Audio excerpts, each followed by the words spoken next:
Merci de vous joindre à nous ce soir pour cette soirée d'information webinaire. Il s'agit d'une première expérience pour nous.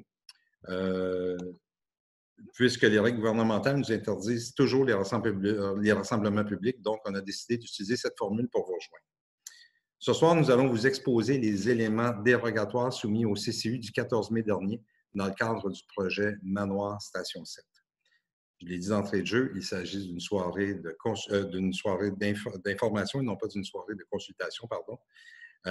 Une soirée d'information que tant le promoteur que la Ville jugeaient nécessaire afin de donner les plus récentes informations, dissiper peut-être les inquiétudes et des inquiétudes qui d'ailleurs ont été émises, exposées à l'intérieur d'une correspondance que nous avons reçue le 9 juin dernier, correspondance de M. Lasselle. Donc, je vous rassure, nous avons reçu cette correspondance. Ce soir, donc, nous allons nous concentrer principalement sur les éléments dérogatoires soumis au CCU. Toutefois, s'il y a des questions de d'autres natures, il nous fera plaisir de tenter d'y répondre. Je vous présente les personnes qui feront l'exposé de ce soir. Il s'agit de M. Aurélien Bory, directeur du service de l'urbanisme et du développement durable de Saint-Jérôme. M. Pascal Raymond, président du groupe Station 7. Il sera accompagné de Mme Hélène Doyon, urbaniste conseil pour le groupe Station 7. Et le déroulement de la séance sera le suivant. M. Bory prendra d'abord la parole pour une mise en contexte. Il exposera les éléments dérogatoires. Il apportera des précisions techniques et des pistes de réflexion. M. Raymond, ensuite, vous expliquera les mesures d'atténuation qu'il entend mettre en place et le plan d'action. Une fois les explications terminées, nous passerons aux questions et nous procéderons par clavardage. Vous pourrez poser vos questions en appuyant dans le bas de votre écran. Vous allez voir, il y a une icône Q et A.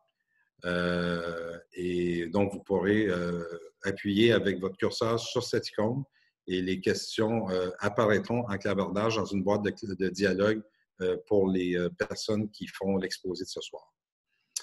Une fois les questions terminées, je reviendrai conclure la soirée.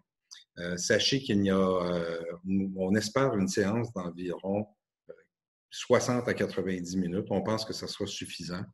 Les micros seront coupés en tout temps ce soir et les caméras désactivées. Nous allons donc procéder par clavardage. Le webinaire, donc, vous l'avez entendu, sera enregistré et disponible pour tous. Finalement, je vous demande indulgence, patience. C'est une première expérience pour nous. On espère qu'elle sera heureuse. On espère que ça sera utile pour vous. Nous le croyons. Et sur ce, je vais vous souhaiter une bonne soirée et je vais passer la parole à mon collègue, M. Bory. Merci. Bonsoir.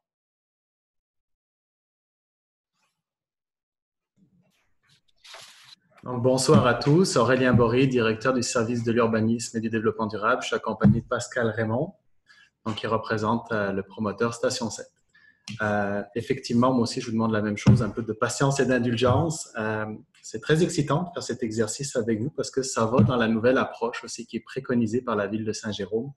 Approche, en fait, d'urbanisme participatif, de se rapprocher de la population, puis d'échanger sur quelles sont vos inquiétudes de l'autre côté, qu'est-ce qu'on a mis en place comme solution. Donc, c'est une démarche qui est très transparente ce soir. Je vais principalement vous parler ce soir du projet qui est en devenir, donc les prochaines constructions, mais je suis aussi conscient que j'ai reçu des questions qui portent sur les travaux en cours. Donc, je vous dirais qu'on va faire un petit peu un mélange des deux. Le but, c'est de vous informer, vous rassurer, puis que vous puissiez voir quels vont être les impacts sur vos vies et comment le promoteur a répondu, quelles solutions il offre pour les minimiser. Donc, je m'excuse, je vais juste ouvrir la présentation si tu peux l'ouvrir.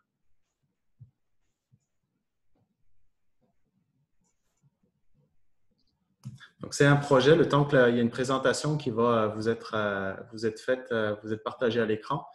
Le projet date de plusieurs années maintenant. Puis, on est dans une phase 2 finalement. Donc, à l'intérieur de cette phase 2, il y a différents éléments qui sont non conformes avec notre réglementation et qui ont nécessité en fait un travail avec la ville et qui ont nécessité de passer auprès du comité consultatif d'urbanisme. m'excuse, si vous pouvez juste aller à la diapositive, avancer dans les diapositives. Non, je me trompe de souris. Excusez-moi, je l'avais dit, il faut un petit peu de patience. Donc, comme je vous disais, on va vous informer du projet et répondre à vos questions. Donc, quand je regarde l'historique du projet récemment, donc le 1er mai 2019, la construction du bloc E a débuté.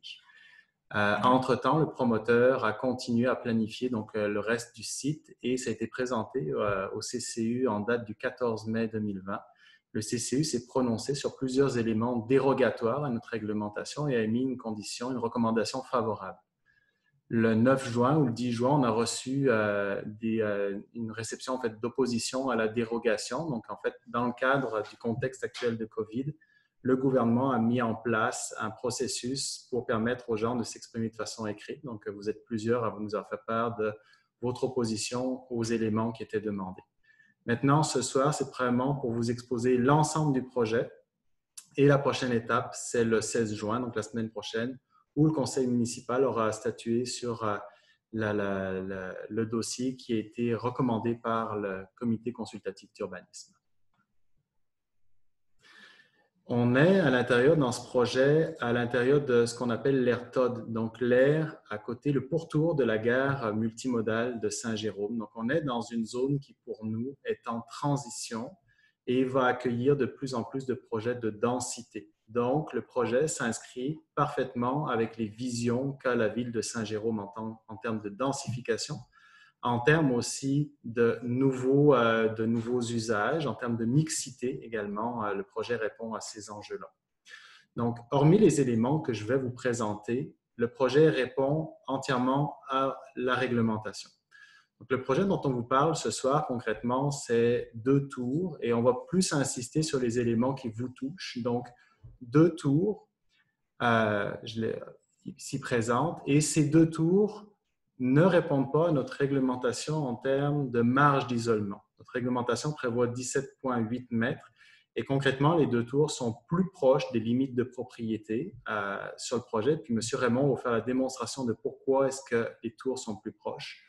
Puis, c'est ces éléments-là que le promoteur va devoir également vous expliquer comment il a l'obligation d'atténuer l'impact. Donc, il y a énormément de travail qui a été fait, comme vous allez pouvoir le constater, pour l'atténuer. Donc, on a mis sur cette carte pour que vous puissiez peut-être plus vous localiser, donc sur ces plans-là, les numéros d'adresse civique autour. Donc, comme point de repère, je peux vous dire qu'on a la rue Paul-Limoges, Jean-Baptiste Roland. Donc, c'est vraiment ces 2 éléments dont on va principalement discuter ce soir. Donc, vous voyez qu'au niveau du manoir, la marge proposée dans le projet est de 9,28 mètres et au niveau du 2e bloc, la marge est de 13,08 mètres. Maintenant, je vais passer la parole à Pascal Raymond qui, lui, va pouvoir vous exposer un peu son projet. Après la présentation du projet, on va revenir donc, avec la fameuse période de questions. Et pendant cette période, on va répondre donc, aux éléments qui vous seront présentés, également aux éléments que vous nous avez apportés par rapport à la construction en cours. Merci, M. Bory. Bonjour à vous. Mon nom est Pascal Raymond, président de Station 7, propriétaire et constructeur. Aujourd'hui, il me fait plaisir de m'adresser à vous en travers cette séance d'information. Premièrement, le projet Station 7 comportera 6 bâtiments d'une 60aine d'unités d'habitation résidentielle et un bâtiment qui sera dédié à une résidence aînée connue sous le nom de Manoir Station 7. Les autres bâtiments seront des unités locatives de qualité en structure de béton dont nous demeurerons propriétaires. Entre autres, notre présentation est axée principalement sur la résidence Manoir, telle que mentionnée entre autres en préambule par M. Bory, qui sera complétée par notre urbaniste, Mme Doyon. Le manoir est situé à l'avant-droit du terrain, où certaines demandes de dérogation font l'objet de nos discussions et plus précisément sur l'implantation. La résidence aînée Le Manoir est développée dans le cadre d'un programme Accès Logis de la Société d'habitation du Québec, mieux connue sous le nom de la SHQ. Le projet a été développé pour respecter les exigences de la SHQ et sera administré par un conseil d'administration du manoir qui deviendra propriétaire. Alors, la cohabitation entre les résidents de ce secteur va permettre la mixité sociale et ainsi devenir un projet intergénérationnel dont les enfants pourront demeurer sur le même site que les parents ou les grands-parents. Comme vous le savez, nous avons débuté la construction du premier immeuble le printemps passé, connu sous le nom du bloc E, situé à l'arrière droite du terrain, comportant 62 unités locatives. Présentement, les travaux avancent de bon train pour une livraison vers la fin août et ainsi accueillir les nouveaux locataires. Durant la construction, plusieurs travaux ont été nécessaires, entre autres pour l'implantation des infrastructures pour desservir l'ensemble du site, tels que les égouts, les aqueducs, en s'y raccordant dans les rues avoisinantes existantes, la rue Lapointe et Paul Limoges. Alors, ces interventions ont engendré un déboisement de certaines de ces zones. Nous comprenons que votre quiétude et l'intimité des zones limitrophes au site sont importantes pour tous, incluant nous et les futurs locataires. D'ailleurs, dans la poursuite du développement, nous voulons porter une attention particulière aux zones tampons délimitant notre projet avec le voisinage. Entre autres, des clôtures de protection seront érigées pour les prochaines constructions et toutes les zones dénudées seront reboisées. D'ailleurs, relativement au projet Le Manoir, nous avons déposé une demande de permis avec une implantation permettant de conserver le boisé existant au-delà des marges prescrites par la Ville. Car ce boisé offre une valeur ajoutée pour tous. On y retrouve une belle densité de boisé et des arbres de plus de 60 pieds de hauteur. Dans la partie avant-droit du terrain, vue de J.B. le boisé a une profondeur de plus ou moins 15 mètres. Alors, il sera possible de conserver ce boisé au-delà de la marge tampon de 9 mètres. Et dans la partie arrière, où nous nous rapprochons de la zone tampon, nos méthodes de construction seront adaptées pour limiter nos interventions et des mesures mises en place. Ensuite, nos travaux d'aménagement paysager sont planifiés à assurer l'intimité en reboisant les zones dénudées, en ajoutant des écrans végétaux et en utilisant des arbres de gros calibre. Le tout sera réalisé à la fin de la construction du bâtiment Le Manoir. Nous souhaitons débuter la construction le plus tôt possible, soit au courant de l'été, lorsque nous aurons obtenu les autorisations. La réalisation des travaux sera échelonnée sur une période de 14 à 16 mois. Pour le bloc E, tel qu'annoncé au préalable, les travaux de construction devront se terminer vers la fin août et les travaux d'aménagement paysager débuteront en même temps. Vous serez à même d'apprécier la beauté qui sera déployée dans la finition avec toute sa plantation. Relativement à l'implantation proposée pour le manoir et l'aspect technique, je passe la parole à notre urbaniste, Mme Doyon. Je vous remercie de votre écoute et nous serons disposés à répondre à vos questions à la fin de la présentation. Merci. Parfait. Merci beaucoup. Alors, je vais allumer la caméra peut-être, ou oh non, elle reste fermée. Alors, donc voilà. Alors, bonsoir à tous. Mon nom est Hélène Doyon. Je suis urbaniste. Il me fait plaisir ce soir de vous pouvoir échanger avec vous un peu sur le projet de la station 7 proposé par M. Raymond. Il a été mentionné par M. Bory, M. Raymond, qu'il s'agissait effectivement d'un projet, évidemment, avec plusieurs phases, donc qui se déploie sur un terrain que vous voyez à l'avant. Donc, vous voyez le terrain avec une forme assez irrégulière. Alors, la plupart d'entre vous, vous restez aux abords de ce terrain-là, que ce soit au niveau de la rue Paul Limoges, La Pointe ou Le Roux. Alors, et vous avez vu récemment, bien sûr, les travaux débutés. Donc, ce terrain-là, évidemment, il est en bordure de J.B. Roland et l'accès qui est proposé se fera essentiellement, en fait, uniquement via J.B. Roland. On peut peut-être juste rester sur la diapositive précédente quelques secondes pour voir un peu comment le projet se déploie. Alors, vous voyez où est-ce que est situé le site, le bâtiment Le Manoir, qui fait l'objet de la discussion de ce soir. Mais vous voyez également juste au nord, il y a 2 accès pour se rendre au site. site. Alors, immédiatement, je vais mentionner, il aurait pu y avoir un accès routier à partir de Paul Limoges, mais ce ne sera pas le cas, on vous présentera tout à l'heure. Ce n'est pas l'option qui est privilégiée par Station 7. Alors, à la prochaine diapositive, merci. Donc, vous voyez un petit peu la présentation du projet au niveau des implantations comparatives. Vous savez, lorsqu'on prépare un projet de cette nature-là, on tente de pouvoir évaluer la meilleure option au niveau de l'implantation, eu égard au site, aux besoins également, comme a été mentionné par M. Raymond, le bâtiment du manoir a besoin d'accueillir 124 unités pour les personnes aînées dans le cadre de la coopérative là, qui sera mise en place. Et donc, on a essayé d'évaluer chacune des alternatives qui seraient possibles. Alors, vous voyez ici, il y a quatre bulles.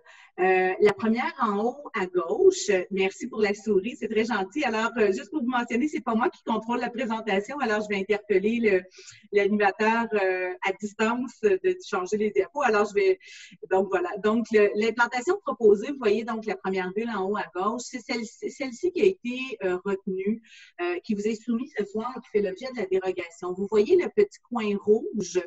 Alors, le coin rouge, et on le verra un petit peu plus détaillé tantôt, c'est la portion dérogatoire. Le restant du projet, il est conforme. Donc, cette portion-là dérogatoire, le point le plus près a été mentionné, effectivement, on est à 8,59 mètres. Et le point le plus éloigné, on est à 16,92 mètres, alors que la marge minimale est de 17,80 mètres. Alors, évidemment, il y a une gradation qui se fait. Donc, ce n'est pas un empiètement là, à 100% du bâtiment dans la marge. Alors, vous avez sur l'écran aussi, il y a des numéros. Les gens qui êtes propriétaires, qui est avec nous ce soir, vous allez vous reconnaître. Alors, c'est les numéros civiques qu'on a voulu indiquer juste pour bien se localiser. Donc, le 500, 496, 492 et 598, Paul Limoges.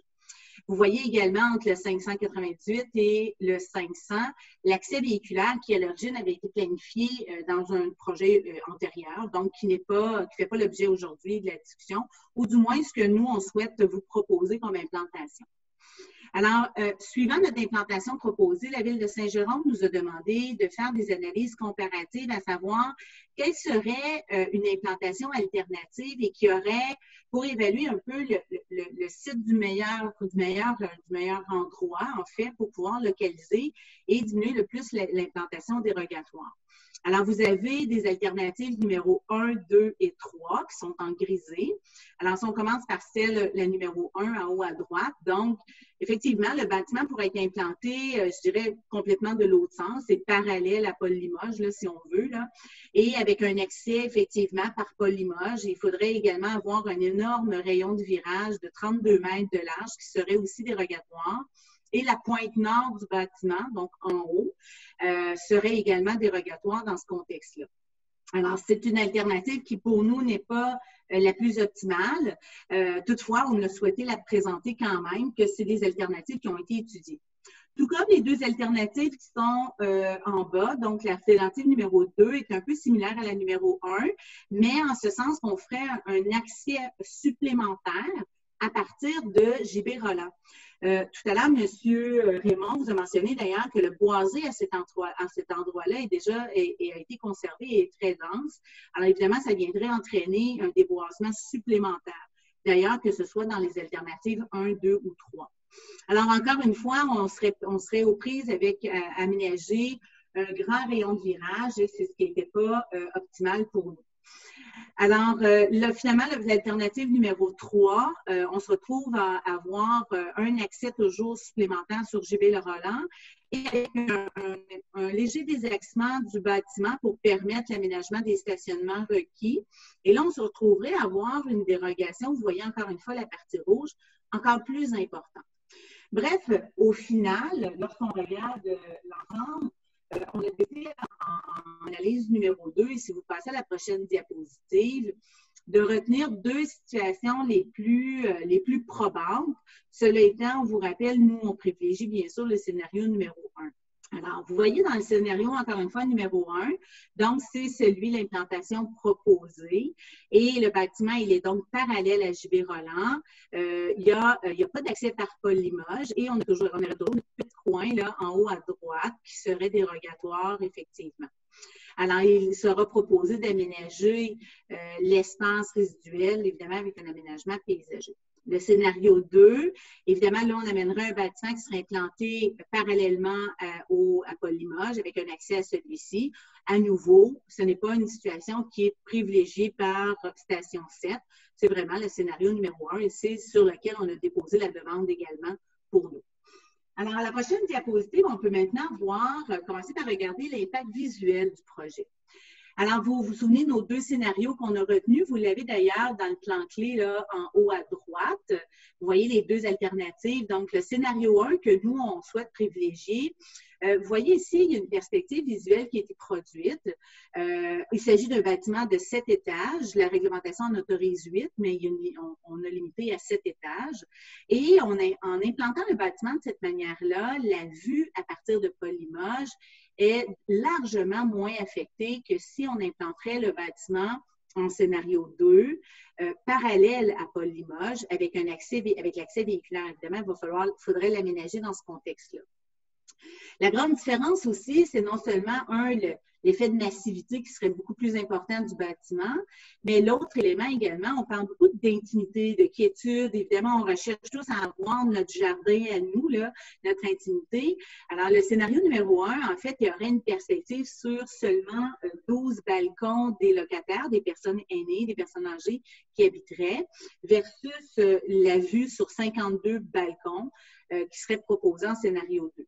À nouveau, on vous le rappelle, le choix, nous, qui est privilégié de loin le scénario numéro 1, qui va nous permettre aussi des plantations beaucoup plus importantes en perspective à partir de Paul Limoges.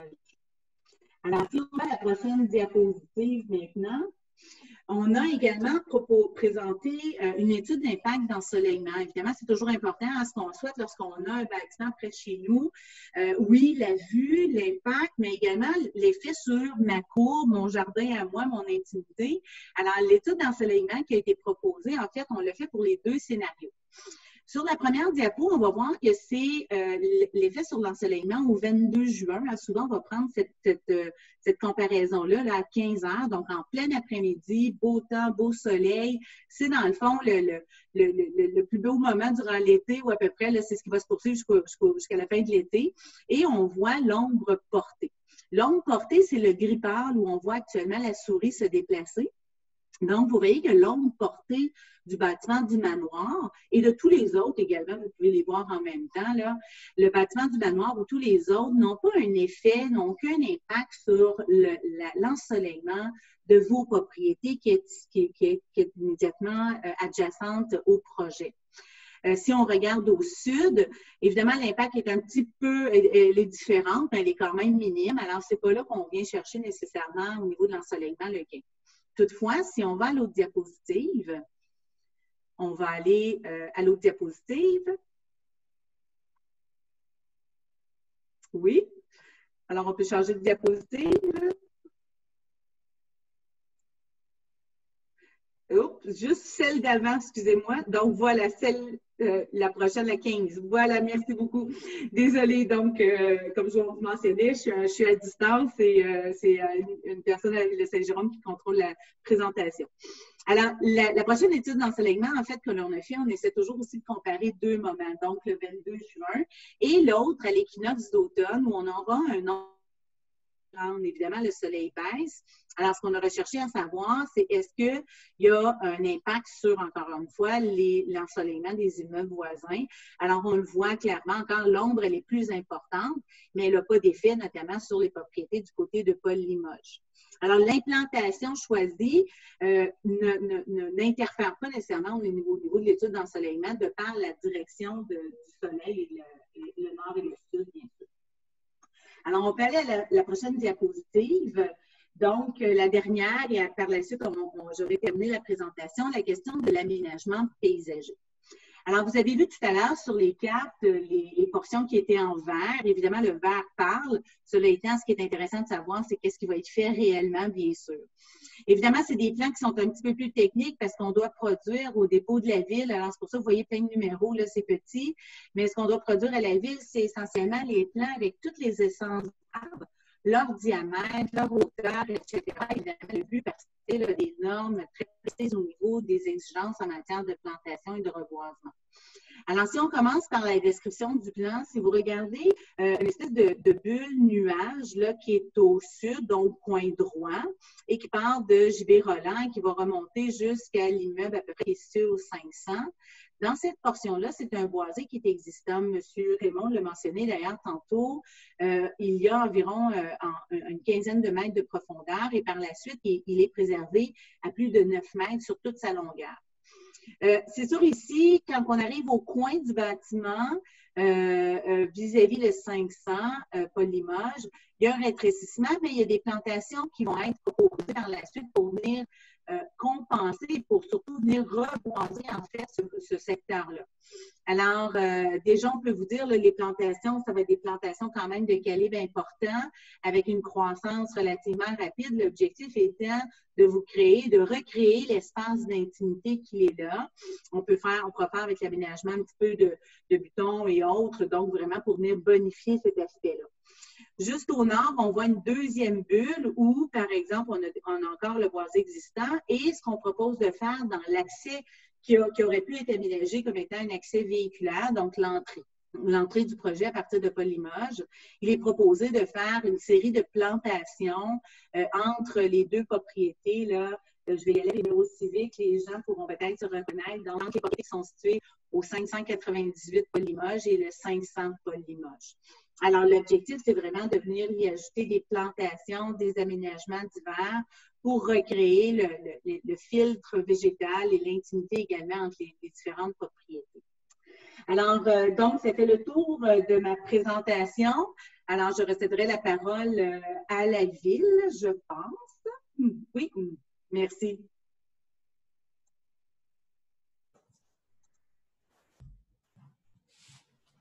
Donc, merci, Madame Doyon. Donc, pour continuer, on va passer maintenant à quelle a été la réceptivité de la ville et donc du CCU par rapport aux éléments qui ont été présentés. Donc, le projet qui a été présenté le 14 mai au CCU, celui-ci s'est prononcé favorablement en émettant 4 grandes conditions. La première, c'est que l'aménagement paysager donc, qui est proposé entre le manoir et les propriétés donc, adjacentes, il soit ajusté pour être conforme à notre règlement de zonage. Donc, ce que ça veut dire qu'il doit rencontrer l'entièreté de nos exigences. Également, l'aménagement paysager, il doit être bonifié. Donc, en fait, on est allé au-delà de notre réglementation en termes de calibre des arbres. Donc, notre réglementation, c'est 7 cm de diamètre pour un arbre. On est allé à 10 cm. On a consulté nos experts. Au-delà, on hypothèque la survie de l'arbre. Donc, 10 cm pour un feuillu, puis pour un conifère, une hauteur de 2,50 m. Ce qu'on voulait, c'est tout de suite de donner le maximum de chances de revenir à cet écran d'intimité. Le troisième élément, c'est que les murs de soutènement ne soient pas constitués de pierres naturelles, mais d'un autre matériau. Donc, on veut vraiment des éléments de durabilité à l'intérieur du projet. Et enfin, le dernier élément qui est pour nous primordial, c'est que les arbres qui sont existants, donc vraiment dans les zones tampons, ils soient convenablement protégés, donc avec une barrière de protection ou d'autres éléments pendant la durée des travaux de construction. Donc, avec ces 4 éléments, le comité consultatif d'urbanisme est venu clairement indiquer au promoteur, en fait, le souci qu'il a de trouver cette mitigation, de trouver cette conciliation pour minimiser l'impact et d'avoir, en fait, encore un maximum de cohabitation et d'un milieu de qualité. Ça fait le tour donc, des éléments du promoteur qui vous a présenté, comment lui entendait maintenant réduire donc, son impact, la position du CCU. Ce que je vous propose à partir de maintenant, c'est la période de questions. J'ai reçu des questions déjà par courriel les 2 derniers jours, donc je vais commencer par aller sur ces points-là. Quand je vois qu'il y aura des redondances, bon, je vais simplement indiquer que la question a été traitée. Puis je vous invite à partir de maintenant, dans le clavardage, donc, à nous indiquer vos questions. Donc, j'y vais. Vous comprendrez qu'il y a certaines parties de la question que je ne lirai peut-être pas quand il y a des numéros civiques, des adresses. Je vais rester dans une forme de neutralité. La première question, est-ce qu'il va y avoir une clôture d'intimité autour des bâtiments? Et si oui, c'est quoi la hauteur et les matériaux? Donc, notre réglementation, en fait, prévoit qu'il y ait une clôture opaque d'une hauteur minimale de 2 mètres exigée le long des lignes latérales donc, et arrière des bâtiments. Maintenant, je vais laisser la parole à M. Raymond. Je pense que la réglementation peut aller au-delà pour faire voir le souci qu'on a dans les aménagements. Oui, merci. Donc, nous, qu'est-ce qu'on veut faire? C'est que, premièrement, la priorité, c'est de préserver le boisé dans les zones tampons. Donc, les zones tampons d'endroits denses, on favoriserait peut-être une clôture à mailles qui ne demande pas de travail mécanique. Dans les autres endroits, on va mettre une clôture pour avoir l'intimité selon la réglementation. Donc, on veut éviter d'aller jouer dans les zones tampons avec de la machinerie pour pouvoir creuser, mettre des sonotubes et des poteaux. Donc, c'est un petit peu aussi une demande que la Ville avait de préserver, donc d'éviter ces éléments-là. Par contre, on veut assurer aussi la sécurité du site.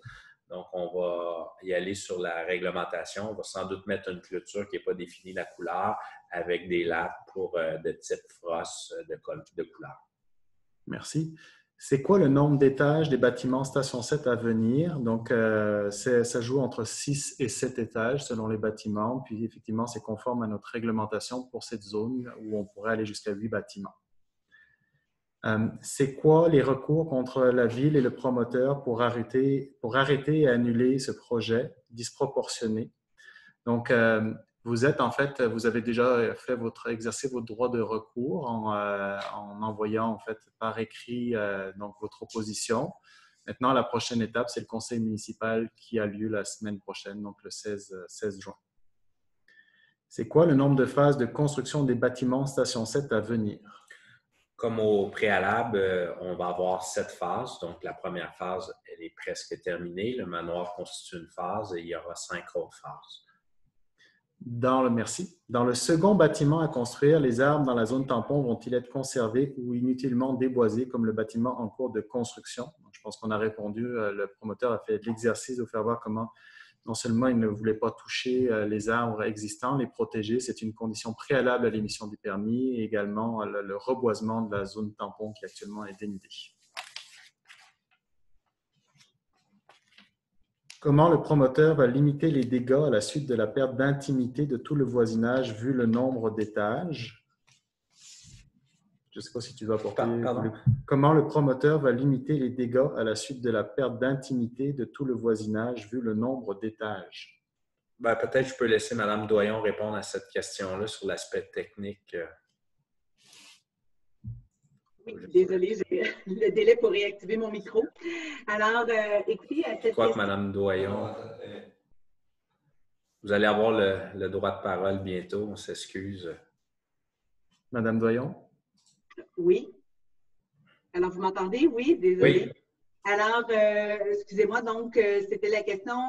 Pouvez-vous, excusez-moi, M. Bory, pourriez-vous la répéter? Là, j'ai perdu le fil avec le délai, je suis désolée.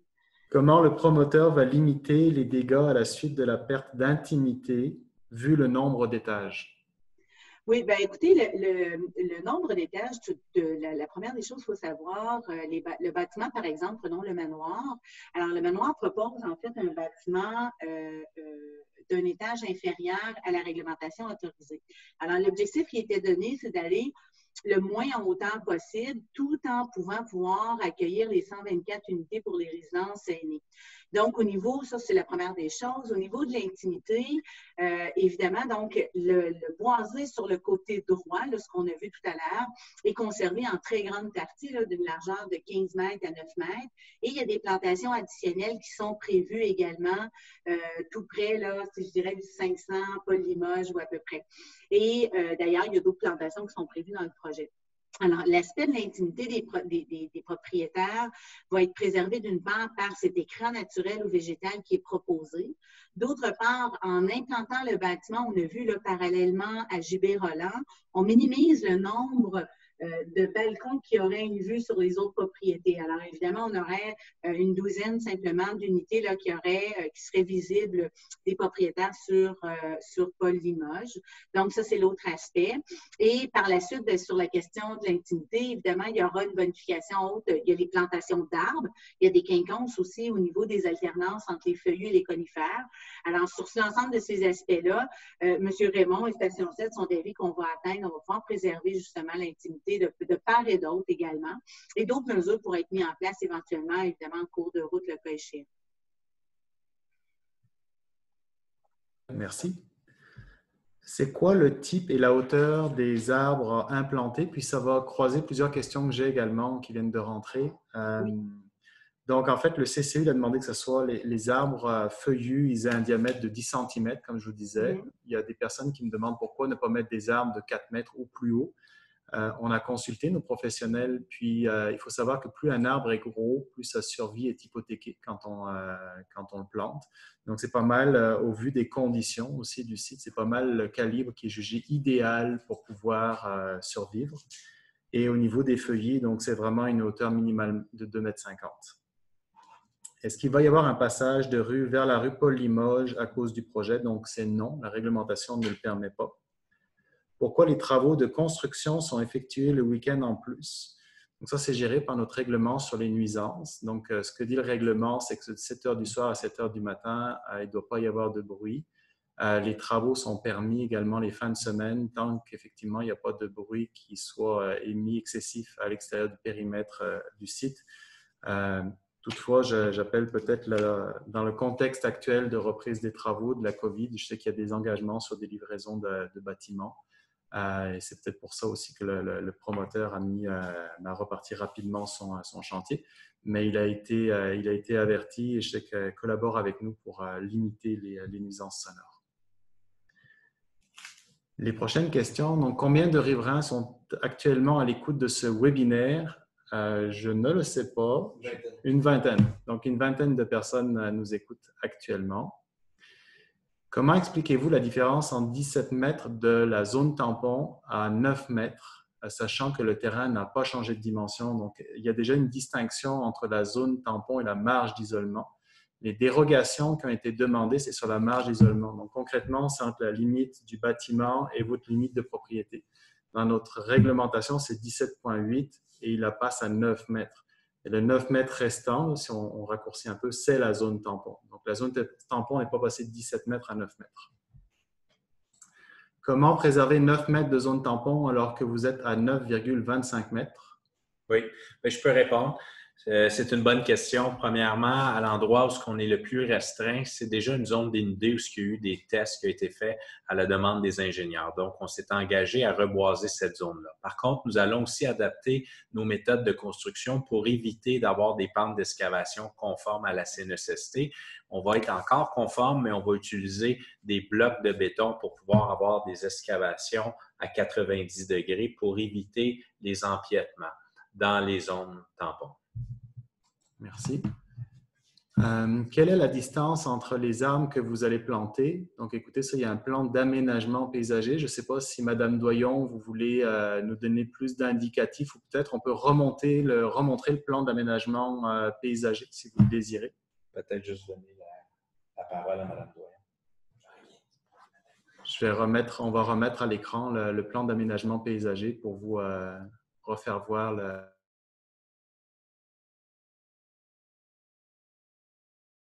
Alors, je ne sais pas si ça fonctionne. Est-ce que vous m'entendez?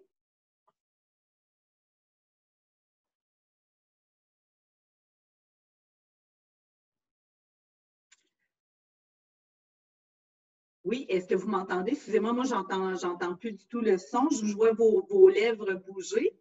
Je vais y aller pour une explication. J'imagine que la diapositive va peut-être apparaître, mais essentiellement, La distance entre les arbres, les recommandations qui sont données par les architectes paysagistes et les biologistes, c'est de faire des plantations selon le déploiement du système racinaire.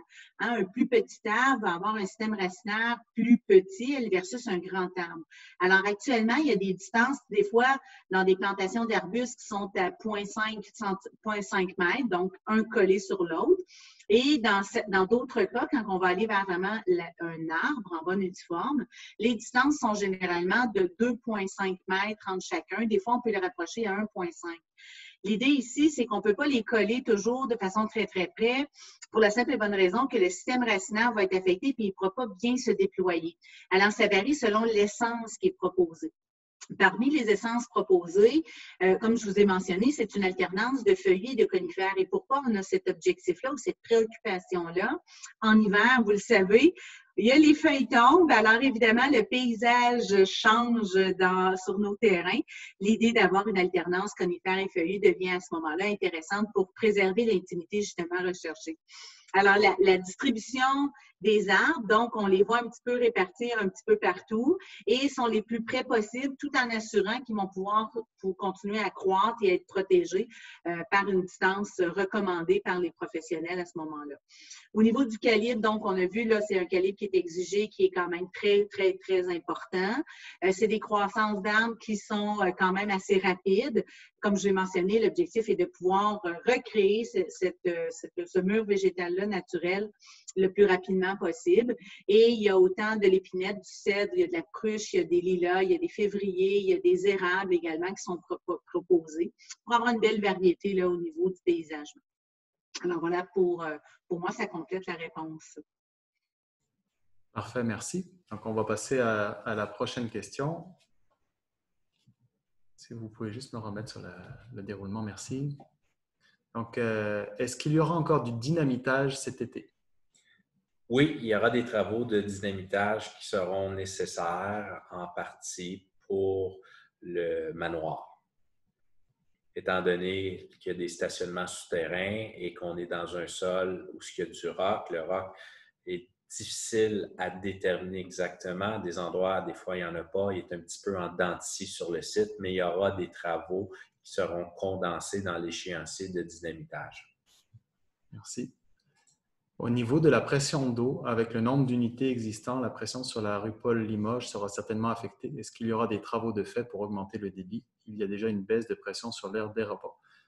Les travaux, c'est sûr que quand ils se font avec des autorisations, avec des permis. Et, le service du génie n'est pas avec nous ce soir, mais avant la délivrance de chaque permis, il y a donc ces éléments-là qui sont examinés par des spécialistes et qui doivent rencontrer les exigences de la ville. Donc, si vous avez plus d'éléments par rapport à ça, on pourra vous revenir. Mais moi, ce que je peux vous dire, c'est que le promoteur ne se raccorde pas au réseau sans l'autorisation de la ville et c'est avec beaucoup de techniques qui doit prouver qu'il n'affectera pas le débit au niveau de la municipalité.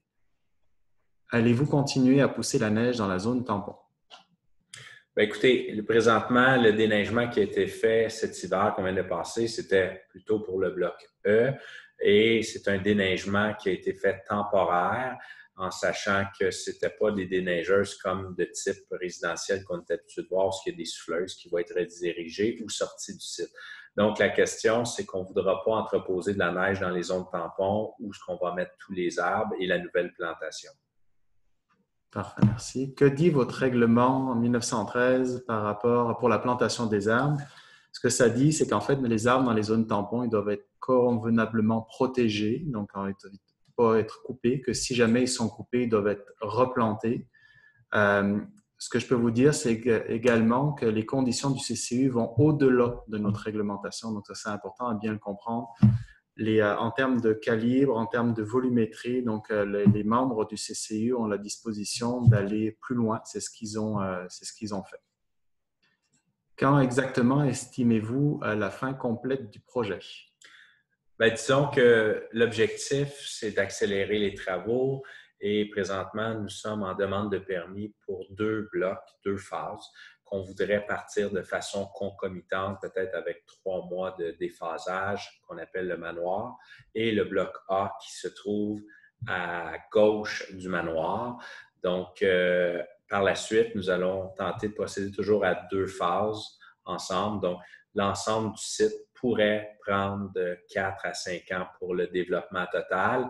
Mais qu'est-ce qu'on va procéder? C'est qu'on va faire la partie droite, on va la terminer. Les aménagements paysagers vont être complètement terminés et après ça, on va partir vers le fond et revenir vers la rue J.B. Roland. Donc, de plus en plus que le projet va avancer, on va moins avoir d'intervention auprès des voisins limitrophes. On va se rapprocher de la rue J.B. Roland. En mars 2012, des recommandations par 176 résidents ont été remises à la Ville. Effectivement, ça fait partie du dossier. Les membres du CCU ont eu cet élément-là.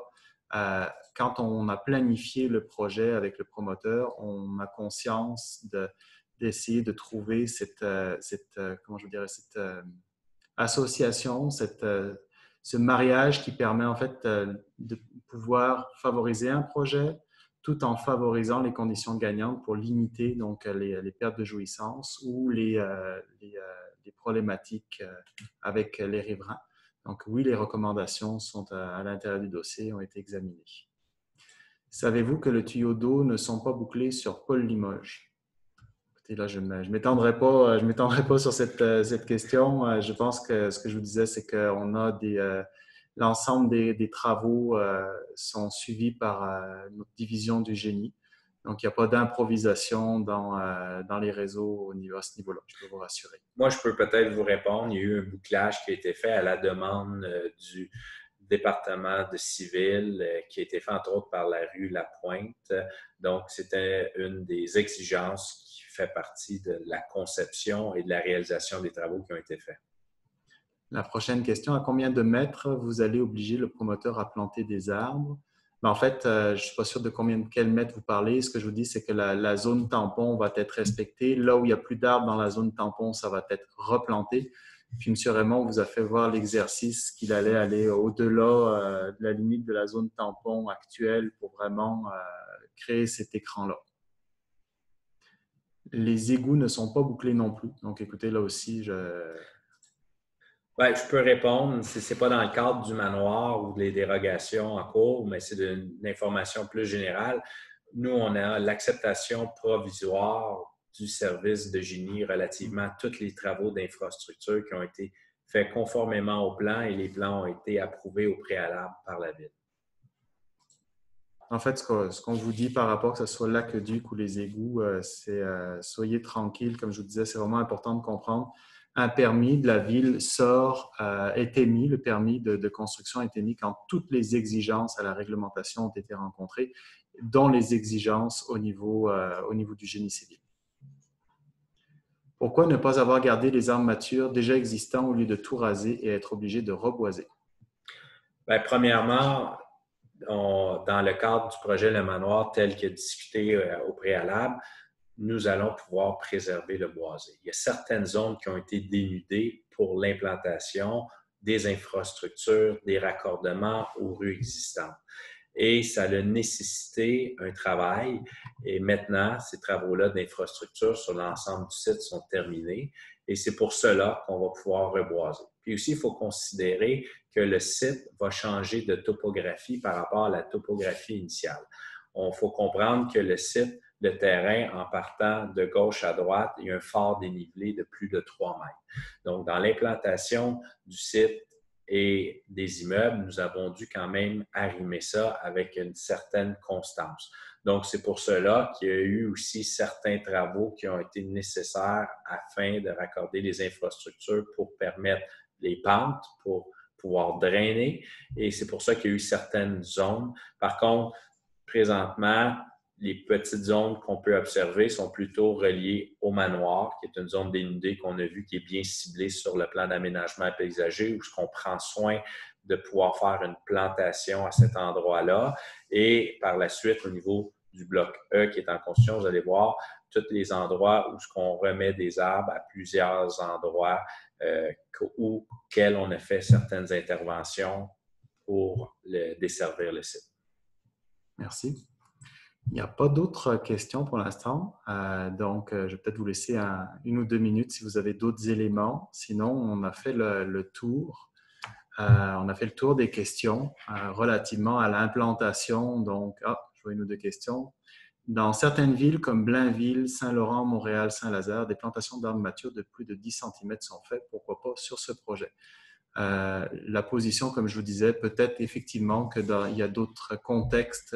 Nous, on s'en remet au regard des experts donc, qui nous disent que le calibre idéal, en fait, pour ce site-là, pour avoir le maximum de chances de survie, c'est 10 cm. 10 cm, c'est déjà des arbres qui sont d'un beau calibre. Et il n'y a pas juste ces arbres, il y a vraiment toute une gradation de végétation donc, qui vont être faits autour du projet. Je ne vois pas de nouveaux éléments de questions, ce qui fait que mais moi, je vous remercie de votre présence, je vous remercie de votre indulgence. C'est un nouvel exercice pour nous et on va certainement en répéter. Si vous avez d'autres éléments que vous souhaitez adresser suite à cette soirée-là, vous pouvez les adresser à la centrale du citoyen. Puis, au nom de la ville, je vous remercie. Je vais passer la parole à Michel Terrien pour clôturer cette soirée. Merci. Alors donc, merci beaucoup, M. Bory, M. Raymond, Mme Doyon, en espérant que vous avez pu apprendre de nouvelles choses, avoir de nouvelles informations ce soir sur le projet Station 7. Comme M. Bory disait, si vous avez des commentaires, si vous avez des questions, autant sur le dossier que sur le mode de communication qu'on utilise ce soir, alors, écoutez, n'hésitez pas de communiquer à la centrale du citoyen 569-5000 et spécifier que c'est en rapport donc avec la consultation, la soirée d'information, c'est-à-dire Station 7. Finalement, je vous remercie d'avoir pris le temps de nous écouter ce soir, de vous joindre à nous via le webinaire. On vous remercie. C'est un premier exercice. On espère que ça a été suffisamment bon. On sera prêt pour refaire ça au besoin. Alors, je vous souhaite une très bonne fin de soirée à tout le monde. Merci beaucoup. Bonsoir.